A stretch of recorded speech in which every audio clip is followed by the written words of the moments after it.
for everyone. All right. Hello, everyone. Welcome to Everything Under the Sun, which is our happy hour Rager Party live stream. Hello. You I can hear me, but speak I for can't hear. everyone So when I say hello. Jay-Z is speaking for everyone today. That's like the first jam. So, all right. Well, I guess maybe we should introduce ourselves and because Canary's new to us and say maybe like where we're located, what we're in, what are our hobbies, and I don't know. Canary's not really an astrologer, so I would say we should say our sun, moon, and rising, but he reads tarot. He's not an astrologer, so we could say our favorite tarot card. I do have my sun, moon, and rising on my monitor in front of me, though, so I can do that. all right. Well, I'll let you guys say whatever you want. So, Jay-Z, you want to start? Oh, great. Yeah, I'll start. Hi, my name is Jay-Z. I live over on the East Coast. I'm in Gloucester, Massachusetts, on the ocean here. And my sun, moon, and rising are Fool, the World, and Five of Swords. I'm glad you didn't say the Ten of Swords because that's like a really mean card. Oh, really? I really don't know anything about tarot, and I just picked this out randomly. I have no idea what they mean. All right. Well, okay. All right, Debbie. Hi, Canary and everybody. My name's Debbie, and I live in North Carolina, and I've been doing astrology for a long time. And I met Andy, like, I don't know, last year sometime, right? Mm-hmm. Yeah. And Jay-Z and all you people. I just love you all. And I am a Virgo rising. Sun is in Leo. Moon is in Aquarius, and my favorite tarot is the Sun and the Ace of Swords. Wow, that's a very intellectually virile card, from what I hear. Debbie, I speak for everyone when I say that we love you. Okay, Jenna Marie, who talks to angels. Yup, that's probably my hobby. Talking to my angels, talking to gods. I am Jenna. I live on the East Coast as well. I live in Maine. I'm an astrologer, but I dabble in tarot as well. What else were we saying? Oh, sun, moon, rising. I am a Leo sun as well. I am a Gemini moon, and I am an Aries rising. And I pull the Ten of Swords a lot, so I'm feeling a little confused about why we think that's a mean card. I find it very motivational. I'll go with that. Isn't it like an image of someone laying on 10 swords being stabbed 10 times? This is my favorite dex card, and it's a kitty being stabbed 10 times, but that doesn't mean the kitty isn't ready to be reborn. That's Tarot of the Magical Forest. That's the only deck I use. Stop! It's the only deck I use. I'm gonna die right now. Oh my god. That's our Ten of Swords right there. It's the literal death where we both die to our kitty. Yeah.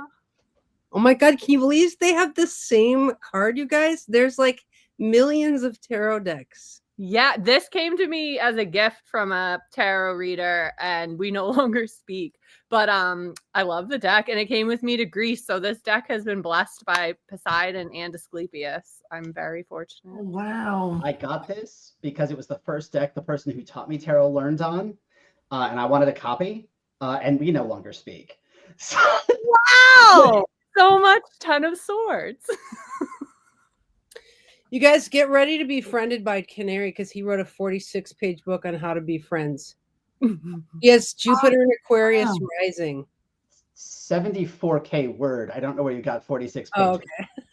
All right. Well, my math is off, but he's got Jupiter and Aquarius rising, and he's ready to be your friend. So just get ready for it. I cannot believe you guys have the same tarot deck. That is so cool. It's wild. Okay. All right. Canary. Oh, we're going in picture order. I thought as the new guy I'd go last. So I'm Canary. I lived in Massachusetts and southern New Hampshire for several years. I just moved to Portland last year.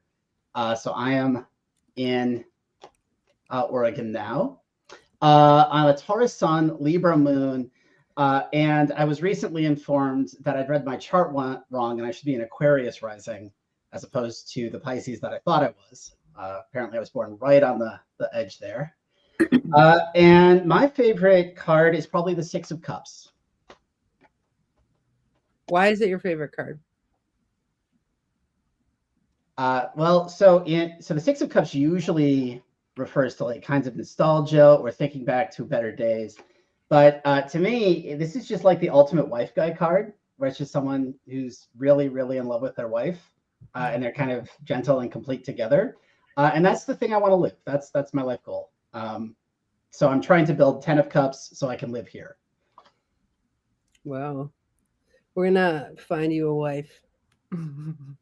We're manifestors here, so watch out. Your wife is on her way. All right. Lolo. Hey, I didn't change it because it's like a really nice palindrome. It's kind of like lol lol too. But so I'm Laurel, and I am from Portland, and my big three are Sun, Gemini, Moon, Taurus, and rising is Taurus. But I also have a Jupiter and Aquarius in my 10th house. So What's your favorite tarot card? well, lately I've been pulling the Empress a lot, and that relates to my my Taurus nature, I think. But also, I pulled the Two of Cups recently, and it's a kind of a relational card, and I like that, the cups in general. But Two of Cups is a good one. Is that the love card? Yeah, it's Yeah. one of them. What do you think, Canary? So the Two of Cups for me could be any kind of loving and supportive partnership, which doesn't necessarily just mean romantic. So it really depends on where it is and what else you're asking. Gotcha. If you're asking, are me and my boss gonna have a nice meeting, then it would be a good card to pull. Yeah. I don't know. Okay, Kimber.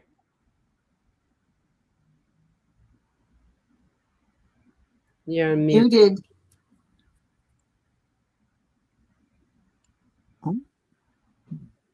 Can you hear me now? Yep. Great. There was just a mic button.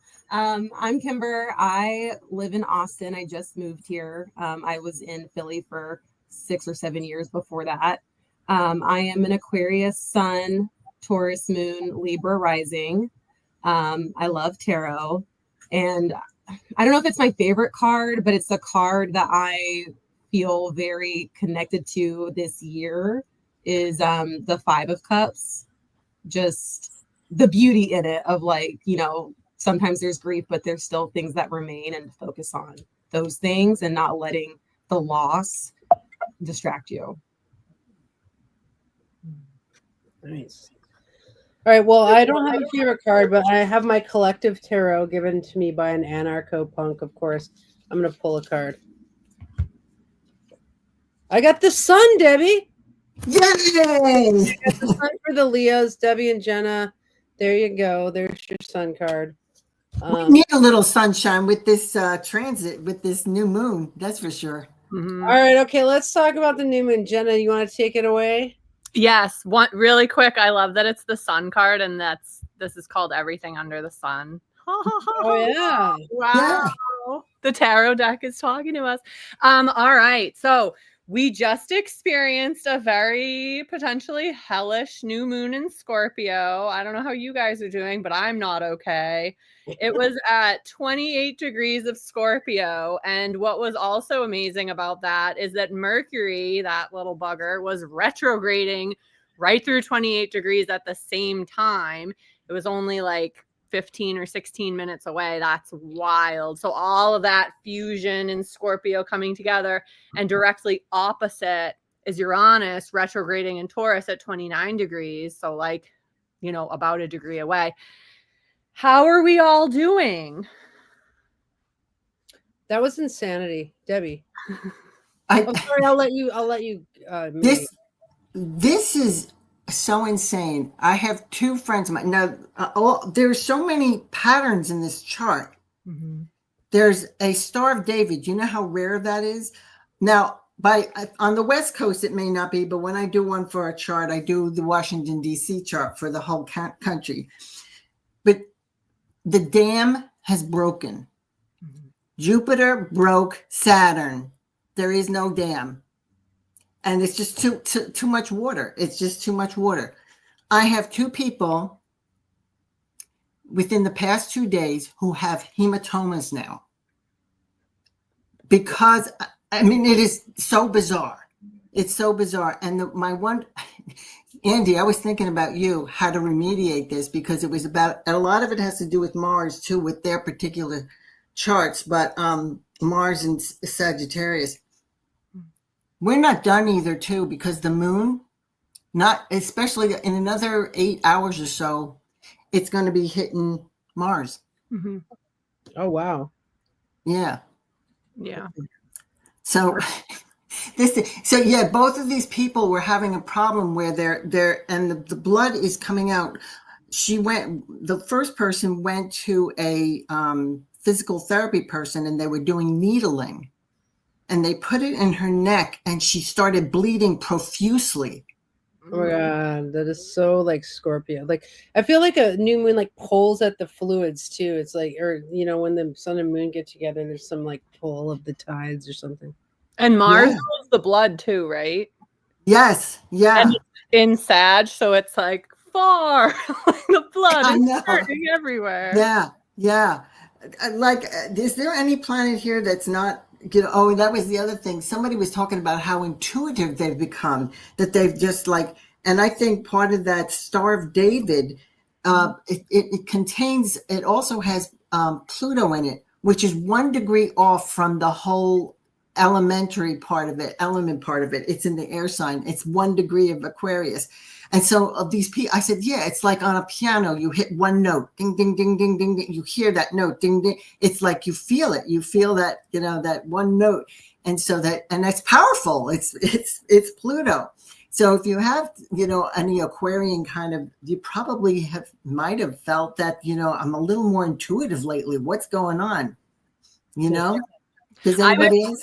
Downloads that I normally can't get on my own, like doing certain release techniques on my skull and things like that, as being coached by my partner who's a massage therapist. And I started regressing out of nowhere. I was like, I don't think I should have this much power right now. I'm experiencing womb memories. So yeah, it's intuitive for sure. Can I speak to the mood last night? So all the stuff in Scorpio is like really intense, right? And like I was just sitting there doing my beads like I normally do, and it's like all I could do was listen to insane metal. It was just like like just like crazy, and I was like, this is so Scorpio. And I was listening to that song, "The Eagle Flies Alone," like over and over, which is so funny because it's like Scorpio is like an eagle, like the higher vibration of Scorpio, and then opposed Uranus is like I'm going alone. Like so, I was just like metal. I'm alone now. Like that was my mood. Oh, that's so good. That's so good. I was called to start making this bracelet that I've been putting off for my husband, and it's I forget what it's called, the stone, but it has the word eagle in it. So, all right, universe, I will make it. It's literally right there. I just need to reach for it. But I've been listening to metal music too, but it's been mindless self-indulgence, not anything too risque. Scorpio is so metal. Like our metal music producer Billy, he's a Scorpio moon conjunct Neptune conjunct Mercury at 24 in the 11th house, and he's like holds it down for metal. Like Scorpio is so metal and goth music. Yeah, I actually had an interesting experience where I woke up with a really bad headache, but also I was just drenched in sweat, and like I felt like it was just the water was like still pouring out of me. It was like detoxifying, and that was, I don't normally have that experience, even though I am perimenopausal, but it was different. And I did a lot of self massage on my head to get it a little better. But then also yesterday I was playing Wordle, and I thought that maybe not Wordle, but Connections. I thought that maybe the clue was about snakes. And so I kind of got on this kick of looking up snakes on the internet. And it just occurred to me that that's also very Scorpionic. So very. Yeah. That makes me want to look up where Medusa is transiting through. One moment. Do you guys want to move on to the next topic? Or Jenna, I'm not trying to take the mic, but No, it's totally fine. If anyone had any other shares on the new moon, now is your last chance. No. It will get better. It will get better. It'll get better. It always gets better. no, that is a good thing to watch for the moon Mars conjunction in Sag. We can talk about that on the page tomorrow. Okay, let's talk about trust, because Canary can be involved in this one too, especially since he wrote the book on friendships. Okay, so should we be trusting people at all? Like, should we trust people? Setting the tone. Well, now I've got to immediately jump in with you used one of my forbidden words, which is should. What's the should come from? What do you mean when you ask should? Is it a good idea to trust people? Yes. Yeah. What about with all their freaking transits? Like, people are like machines of emotional chaos. Yeah, but that's not on you. It's on them. And it's like, trust them what to do, what, or to say what, or to be what, or to, I mean, can you trust them to be themselves and understand what their actions and behaviors they're likely to take?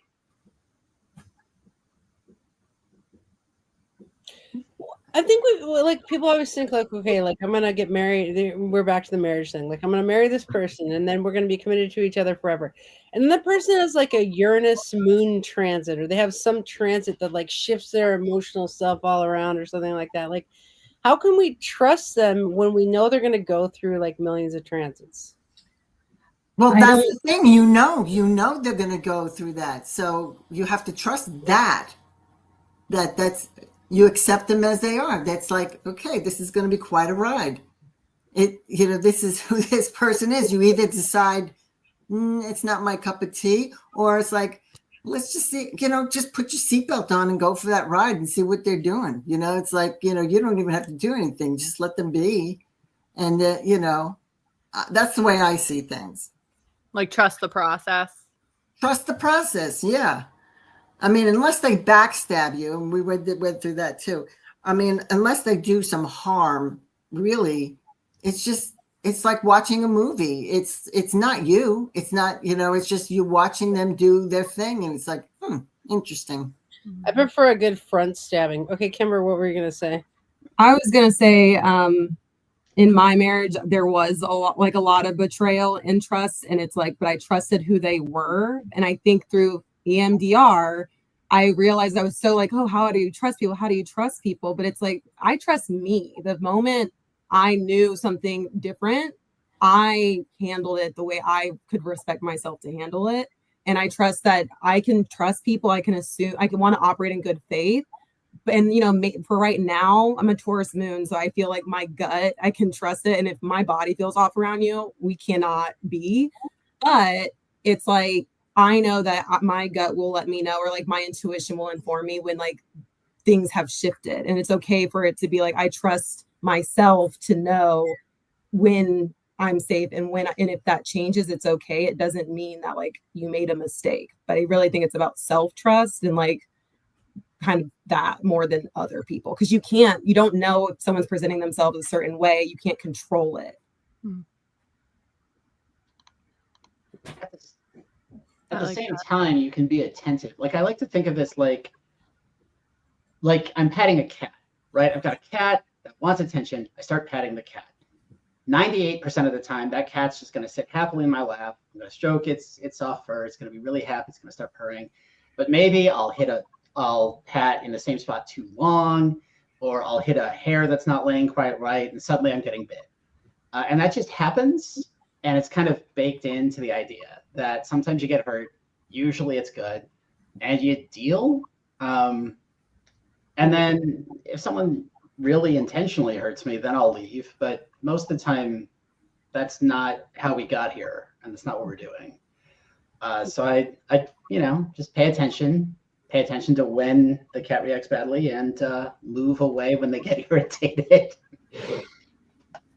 That's a really good example because, like, I think there are a lot of charts we can trust. Like over, like they say, astrologers are wise in as much as we watch people for one turn of the sun. I mean, a good astrologer, like somebody who's really thinking clearly, is like when you meet someone on a first date. You're like, a lot of people are like, I love them. I met them on the first date, and like the astrologer's like, well, I got to watch the sun go around their whole chart for a year to decide. It's like, so I do think if we watch for a year, we can get some trust of their aspects of personality that are going to emerge over time, and maybe you can trust that.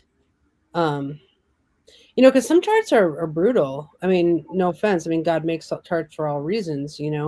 One time I had this client. She was dating somebody who had a Moon Mars Pluto conjunction, and she kept getting yelled at and abused.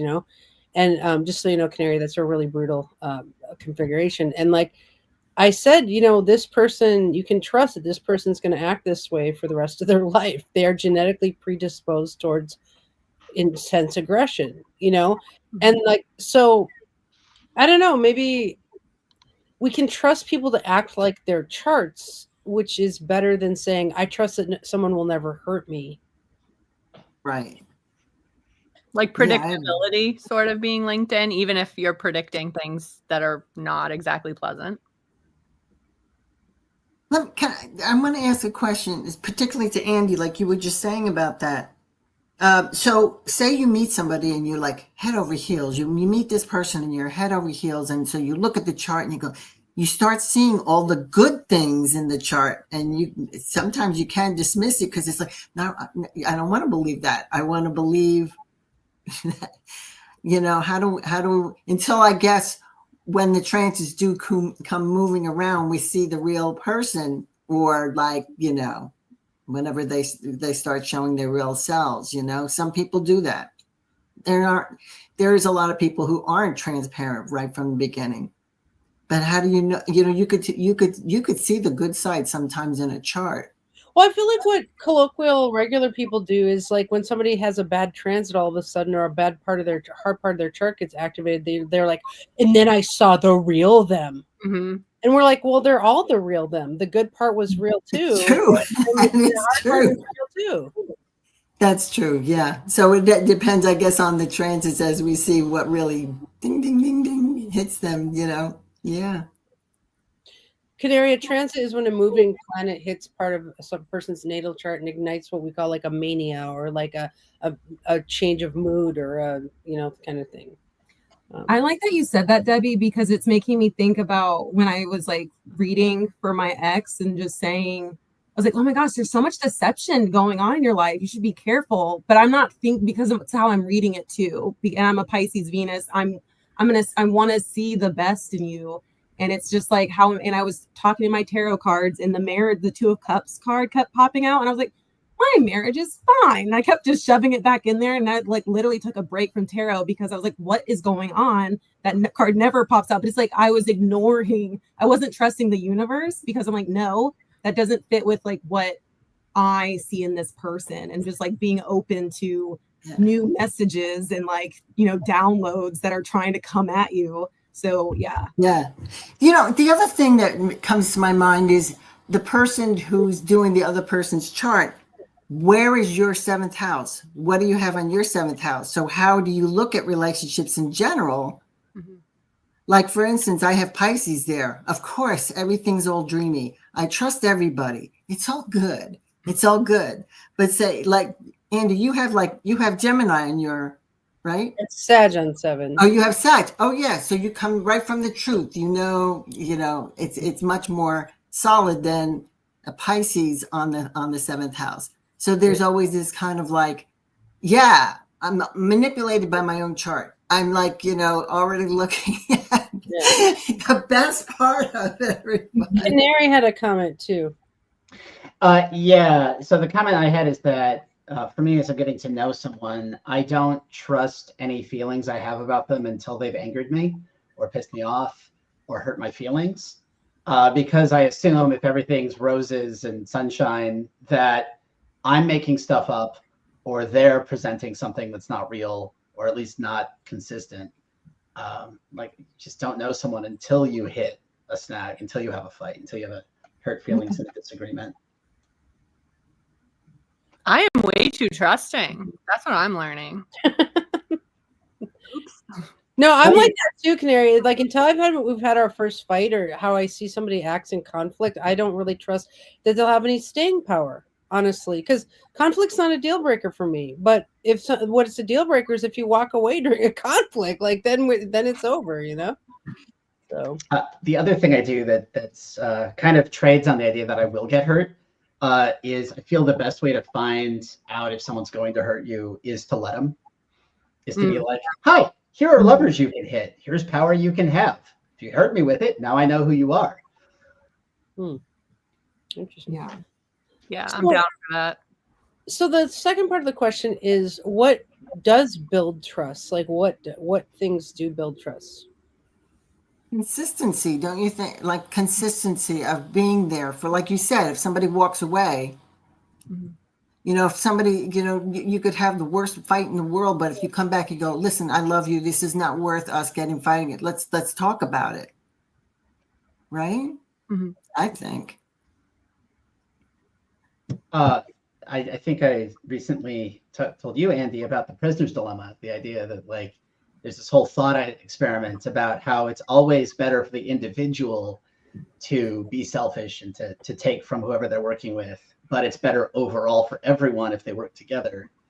And so just seeing how often people choose selfishness or themselves over our combined good or over the group is also a really good pattern for me to keep track of. And I think as we talk about this too, like when we're the ones sort of assessing others, there's like some assumption that we ourselves aren't ever untrustworthy, or that we don't ever have bad transits, or we are the one like having the freak out, etc.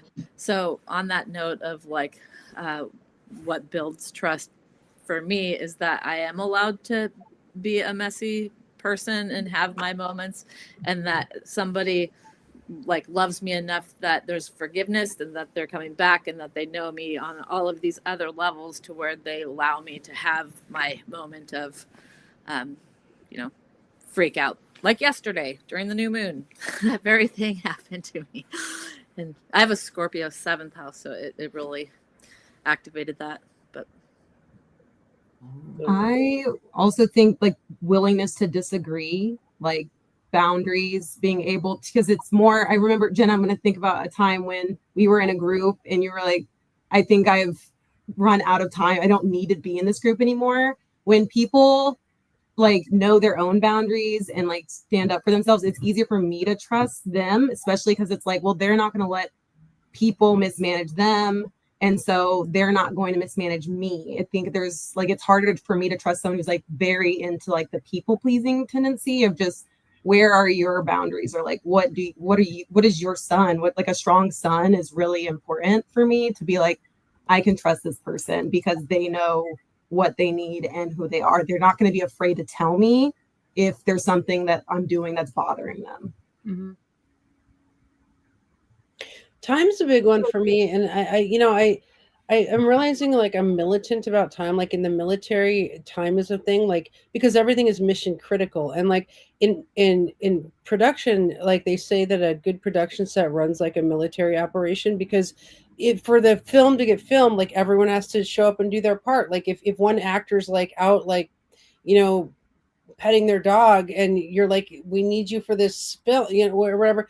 And so like I feel like when people struggle with me about the time issue, then I don't trust them because I'm like, you don't understand, like everyone's depending on you to be here on time. Like not just me, but like the whole crew is depending on that. And like, so time's a big one for me, probably to a detrimental degree where people always want me to loosen up on time, but I kind of like the respect of showing up on time. Like I like that I can show respect by showing up on time for other people as well. Because I feel like then they can trust that I'll be there. You know what I mean? But, okay. Yeah, for me, I think this all ties together. Like what Debbie was saying about consistency, what you're saying about time, what we're saying about like boundaries, and then I would add in consent. That all has to do with, to me, shared experience.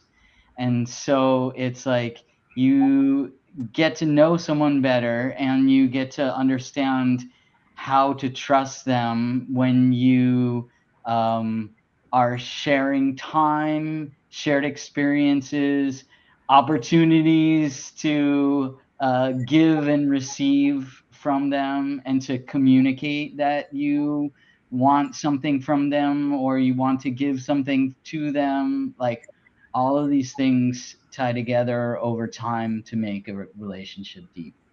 Mm-hmm.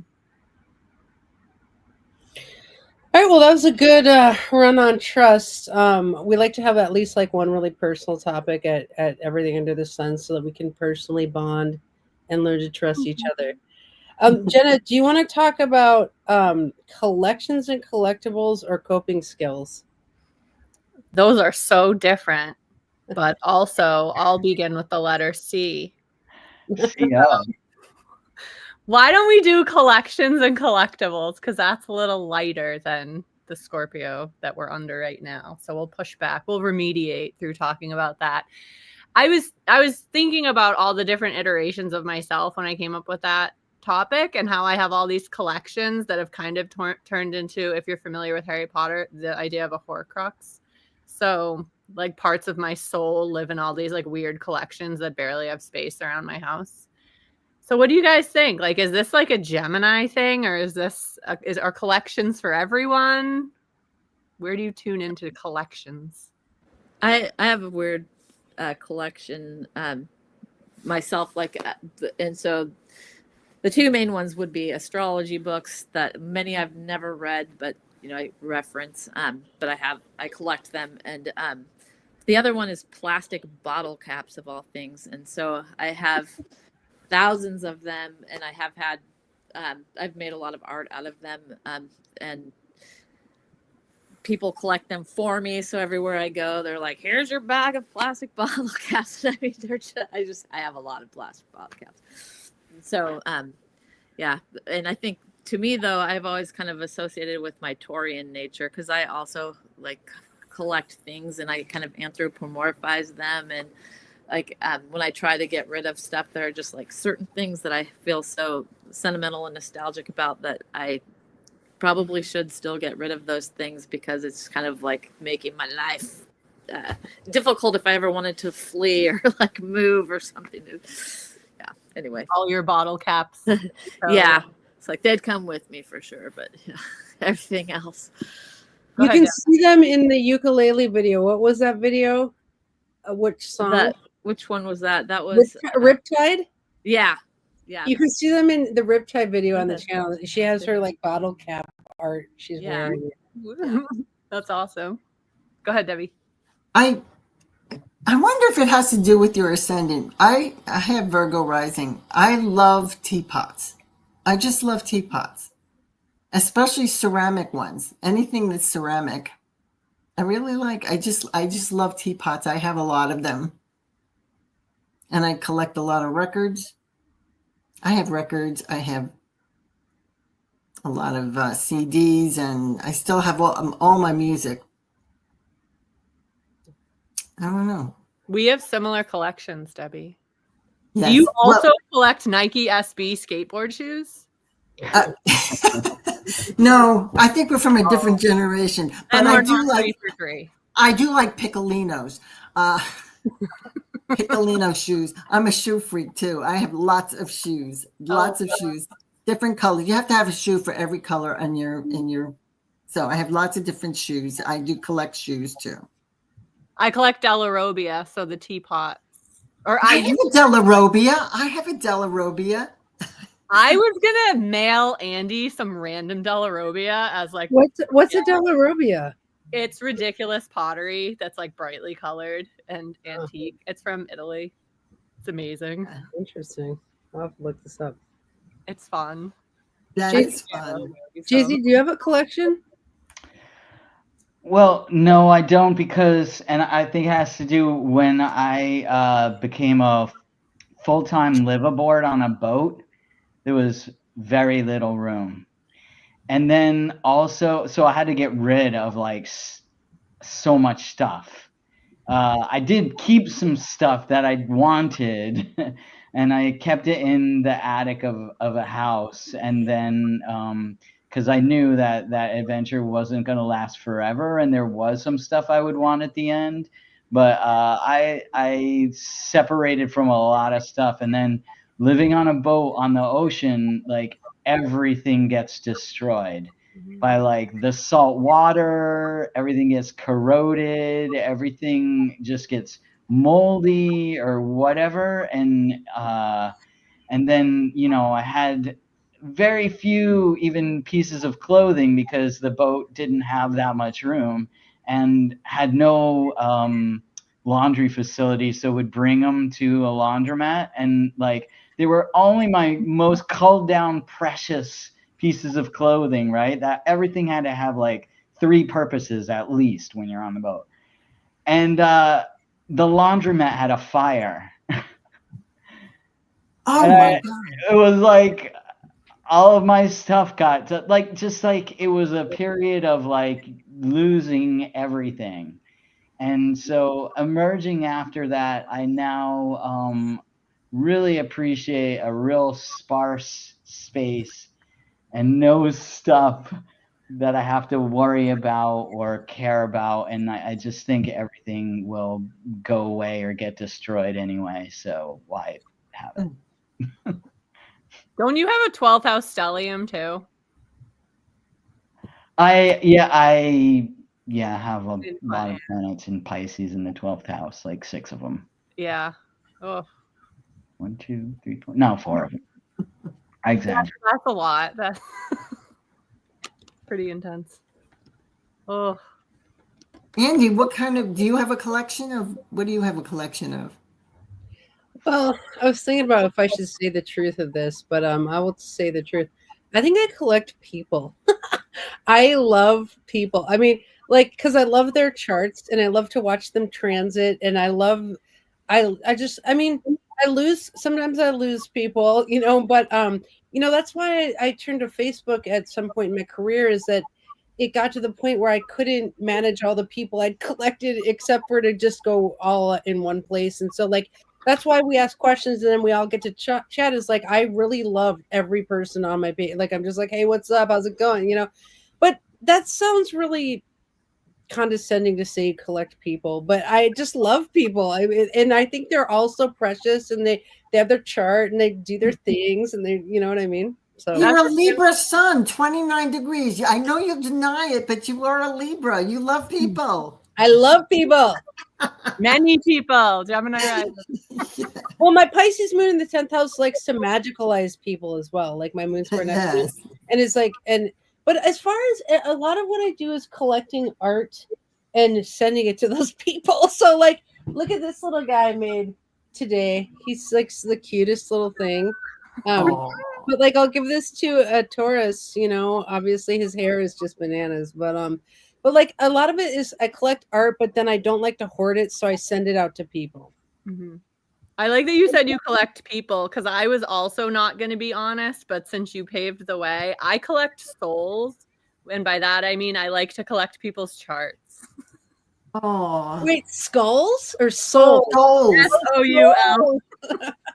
Like when people are like, oh, will you run my chart? I'm like, yes, absolutely. I collect souls. And they're like, what? That's so similar.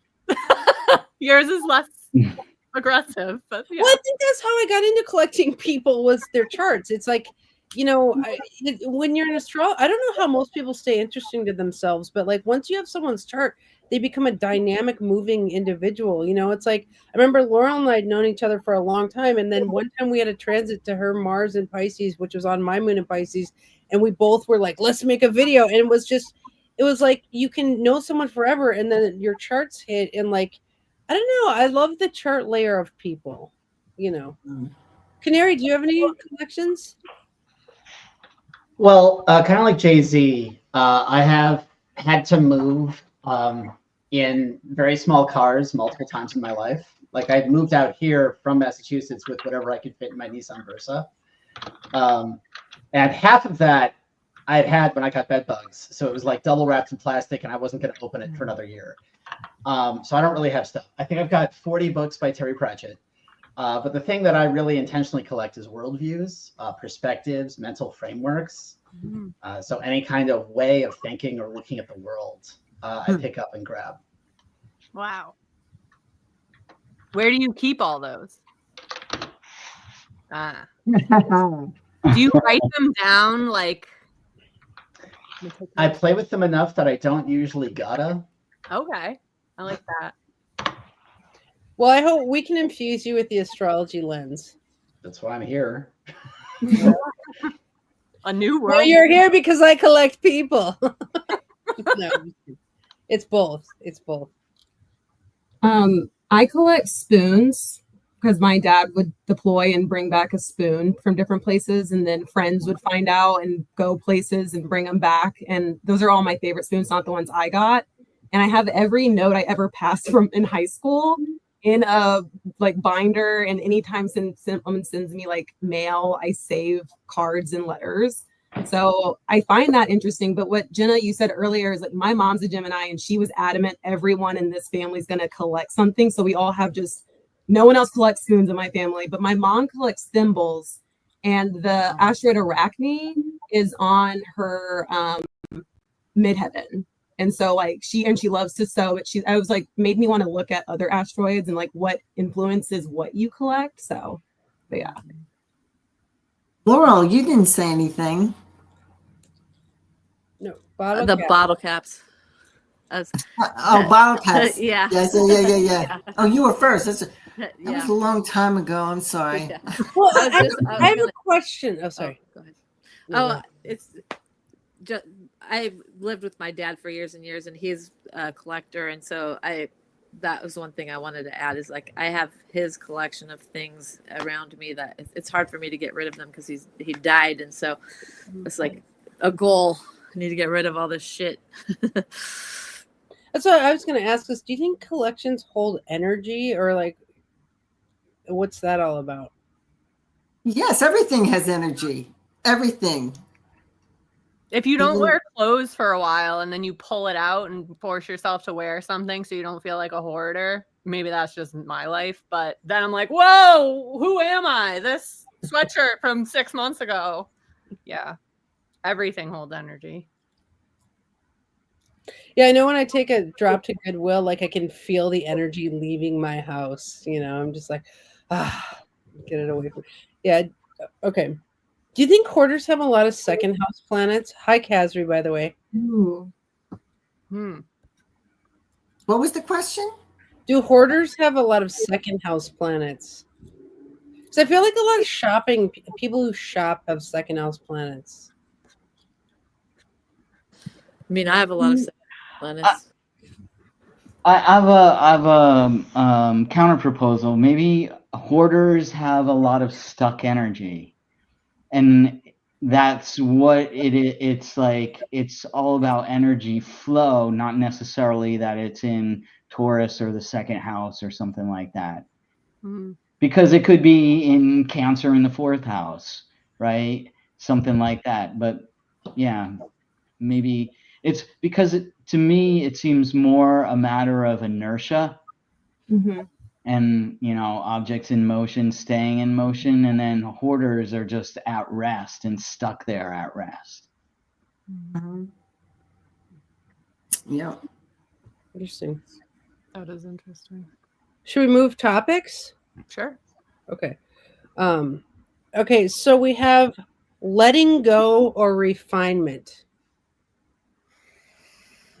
Letting go of what? I don't know. Let's talk about letting go. Since we were talking about hoarding, which is the lack of letting go. Okay. So how can we let go of things? Well, I kind of took the Marie Kondo, blurb and applied it to everything. So, for example, I'm on Twitter a lot, and I have a lot of friends who have. I was talking to someone literally yesterday who follows 1,200 accounts. I follow 48 because a couple times a year, I'll just go through everyone I'm following and be like, has this person made me smile in the last 6 months? No, bye. And I will purge my chat histories. I will Like I said, I've moved in a car multiple times. So I really feel clean when I get rid of stuff and old chats and loose threads, and my unread email is 0. Like, so that's it. The big problem is letting go of relationships that don't feel finished, that feel like I didn't complete something or didn't, like there was still stuff left to do there. And that's the one thing I have trouble letting go of. Yeah, if it's not fully cooked, man, keep it around. I'm like the opposite of you, Canary. Like when I am ready to be done with someone, it's like usually it's past time, but I'm like, goodbye. We don't know each other anymore. Everything is done. But stuff, data, information, like deleting my chat history, that's insane. What if I need to search for when we talked about that one thing so I can reference whatever it was that the book was and Yeah. Yeah, I hold on to, I have clothing that are still like 20, 25 years, 30 years. Certain thing. My sister will say, "You still got that?" I said, "But you made it for me. I love it." If I, if I find it hard to get rid, but I do know with shoes, I have to, if I buy a new pair, that's the deal. I have to get rid of another pair. Marie Kondo changed my life with that. Like just letting go. I have to let go. I have ADHD. So it's like, if I have too much clutter, it causes me overwhelm. Me too. Yeah. And like, but I do love trinkets. And so I like limit myself of like, I can have a cluster of 3 things because I hate dusting. It supports me, but I do. What you just said of getting rid of something reminds me of this guy I used to teach with who he had a limit like of a number. He was like, I can only own 125 things. And he would always wear a bow tie. And so students on the last day would gift him a bow tie and he would be so excited. But then he's like, I have to figure out what I'm going to get rid of. And I could not do that, but I did like really admire the intentionality and just like the value of the thing of just, what do I really care about if I had to get rid of it? So there's just certain t-shirts that are falling apart that no matter when I'm purging, I'm going to wear them till they're shreds because there's something about that t-shirt that I can't get rid of. Yeah, and see with my Virgo rising, as long as I could organize it and look, I can make this look really nice. I could have my little collection here, my little collection there. Oh, look. So, Yeah. Yeah. So as long as I can organize it, then I can keep that for, it's good. Okay, I have a formula I use for letting go of people because sometimes people leave.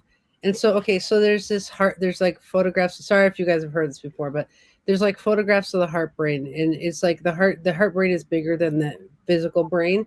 And it takes like 40 days for the heart brain to break and heal. So like there's like scientific studies of this. This is why like couples a lot of times they'll die of heartbreak because that brain actually breaks, or the heart brain. And so like when someone leaves me, like recently someone left, and I'm like, all right, here I'm starting to count my 40 days now. Like where it's like people want me to be Buddhist unattached, or like remain unattached, never get attached, you'll never have your heart broken. And I was like, I am not a Buddhist, I'm a Scorpio. I'm going all in. And then when they leave, I'm waiting for 40 days for my heart to break and heal, And even with Shane, like people want me to be like so into Shane that I can't function. I'm like, I love Shane to death. And if he leaves me, I'm giving him 40 days. Like, but like if he died, I would probably grieve for years because that was like a non-consensual thing. But like, let's one day he just quit on me one day, I would just be like, that's it. 40 days and I'll see you later. Like, but that's just because like Jesus goes off into the wilderness for 40 days. Like 40 days is like a number, even when I quit drinking, like once you get to 40 days, like you can really function. Remember Jay-Z, we used that formula when we were quitting stuff. Yeah. I only promised I was going to do it for 40 days. I'm like, all right, I'm only going to do it for 40 days. But I kind of knew that once you do it for 40 days, you're pretty good and can just keep doing it.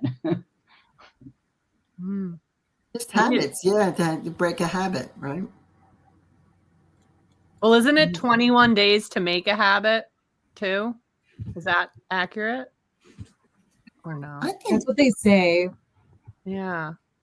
It takes me longer though, definitely, to make Why it does happen. it take longer to break a habit than to make a habit? What about letting go of something like smoking or drinking? You know, both of my husbands smoked before I met them, and I said, I can't be with you if you smoke. And they quit. I don't know, but I just can't be around some. Maybe part of that is because my mother died from lung cancer at the age of, 59, 60 years old. I can't stand that smell. So it's like there's certain boundaries with that I just can't deal with. I think it has to do with you, whether or not the person is willing to redefine themselves as a person who, is a non-smoker or is whatever it is whatever the habit you want to change. I think you have to make that change in your brain. Like, I am now no longer a person who does that thing. I am a person that does this thing instead. And always easier if you have a substitute instead than avoid, right? So you intentionally choose something else, you change your self-definition, and then I think you're good. To yes and that. The way I do that is I ask, what is this doing for me? What am I getting out of this? What need am I meeting? What benefit am I chasing by doing this activity? And is there a different way I can get that need met? So not just any substitute, but a substitute strategy of getting my needs met. Because I don't think habits come from nowhere. Oh yeah, I'm totally with you. It's that whole Adler thing too, right? Of like honoring why you are doing that, knowing that there is a reason and it is serving a function in your life. Yeah. And you figure out what that is, like you just said, Canary, and you swap in something that's preferable. When I wanted to lose weight, I would have a struggle with food. I love sugar. I'm a sugarholic. But you know what? I would get to the point where I would see the food and I wanted it so bad. I threw it across the room. I would throw it across the room. I would get mad at it. Get out of here. I don't want you. Wow. You would method act it. Yeah. I guess it's in my blood. What can I say? I mean, I think like is it different to let go of things that we consensually want to get rid of versus somebody who leaves us? Is that different? Like, what's the difference there? Or like when you have to give something up because you're like the doctor says you're going to die if you don't, things like that. How can we let go of something that is like non-consensually taken from us? It takes time. You have to, whatever. If it's a person, I know somebody who I was with him for 6 years and he broke up with me over the phone. I was like, what? It took a while for me to get over it, but then something better came up, after that. So, but it was hard. That was hard. I was like, why? 6 years together. Then, you start putting it back together and you think, was it really that good?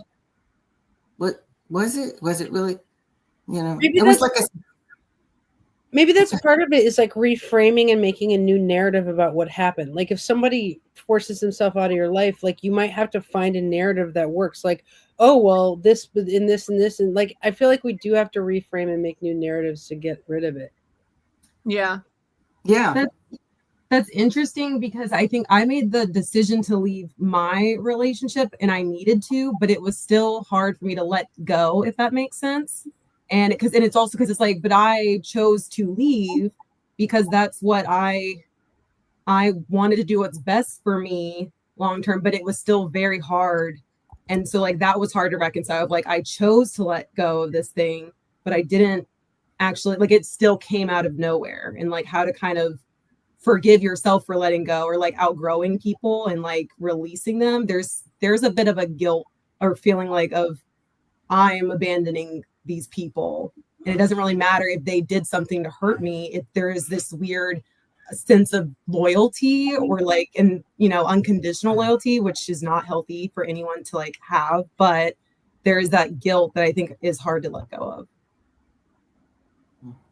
I agree. And the link to that time of your life. I know for me, letting go of my high school sweetheart, even though I was the one that initiated it, took way longer than it ever should have. But it's because that relationship meant so much and got me through such a difficult teenage experience that I had projected so much like safety and, resource onto that relationship rather than being like, Jenna, maybe it could have kind of been just about anyone. Like, you were being codependent. So I give everyone a song in my life, even if I don't speak to them anymore. And sometimes like I'll just play that song and that's enough. Like I think of that version of that person. And it's like I hold a moment for that time. And like it doesn't mean you need to reach out or like reconnect. It's like it's okay to miss that and like have that song. Like I don't know. I love songs just putting me there, but also I'm moving forward and it's okay. It was probably always going to be a bad sign that the song that most deeply resonated for my ex-wife for me was the song "Something About Us" by Daft Punk, which is not exactly describing a stable long-term relationship. Yeah. All right, Jenna, do you want to do 4 minutes on coping? Sure. Yeah. I was thinking about this earlier, like coping skills for people. Where do we see that in our chart? How can we lean into that on an individual basis? I was having a mental breakdown last night with some revelations and I was like, Jenna, do astrology. You're a Gemini moon. Go freaking talk to your partner and get this out. You process your emotions out loud. So what do you guys think? Is it a lunar thing? Is it everywhere? Is it other stuff? So the question is, what are our coping skills? Yeah, like what are coping skills and how can we see them charted out? We don't have to go the astrology route, but How do y'all cope? Like just what you said, Andy. For me, if it's a crappy, you just reframe it. Like, wait a minute, what else do I have that's better or good?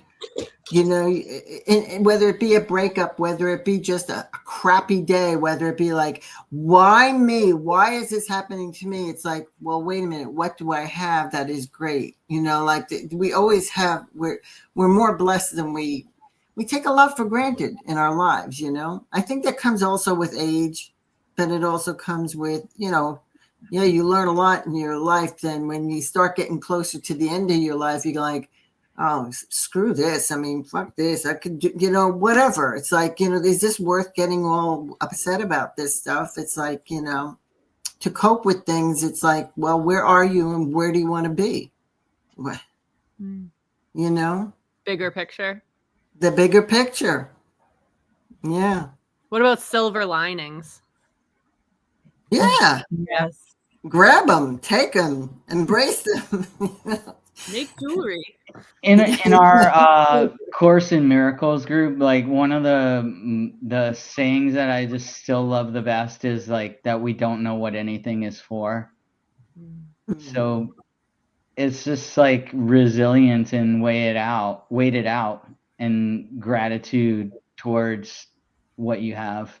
And I agree with Debbie that like once you have enough life experience, you kind of seen a lot and you know that something else is around the corner. Yeah. I do a lot of journaling to cope. Like I'll write in my journal, like, God, what is your will for X, Y, or Z? And then kind of like write, I guess God is one of the ways I cope. Hi, Patrick.